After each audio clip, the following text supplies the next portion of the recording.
Alright, pagi-pagi ni aku pergi kedai Mizuno Tokyo. Ni official store dia, besar ni dalam ni.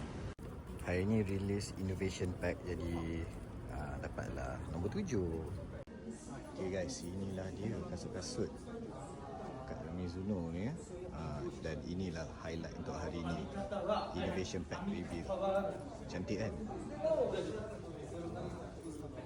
Memang cantik. Kali dia tak full hitam, dia macam apa nak cakap?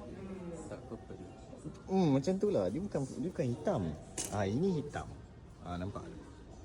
Okay, inilah dia Innovation Pack. Sekali lagi tengok ni Morelia New 4 Beta Japan. Tapi nampak dia pakai tapak Alpha, Mizuno Alpha. Dia mix and match. Ini Mizuno Alpha 2 Japan. Tapi tapak dia pakai New 4. New 4. Yang ni pula Morelia 2 Japan. Dia nampak macam Morelia biasa, tapi dia pakai cow leather, wagyu leather katanya. Lembu wagyu lah.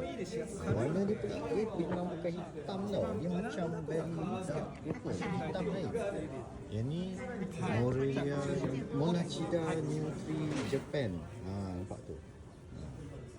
Sangat-sangat different. Dan this one ialah ni yang lain daripada lain. Morelia Proto Japan Limited. Nampak tu. Sangat different. And tapak dia tapak AG. Sesuai untuk main dekat atas rumput tidur. Selain daripada tempat kasut tadi, dia ada jual juga socks Zero Glide, shin guard pun ada juga, socks yang panjang ni ada juga. Also untuk penjagaan kasut korang, ada dia jual apa?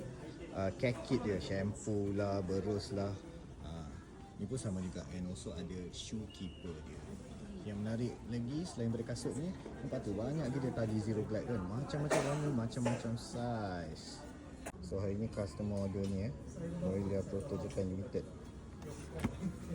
Nampak tu. Bag dia pun lain, dalam ni pun lain. Kasut dia pun memang cuma. Ni haul pagi tadi. So ada yang beli ni Innovation Pack ni, Mizuno Proto ni ada 2. Memang cantik, nampak tu. Kotak dia Innovation Pack Rebuild, nampak tu ada punya bag pun dia tulis macam tu. Special lah yang ni ada juga Mizuno Morelia 2 Cross Stitch warna putih ni, shoe keeper dan juga laces ni. Okay.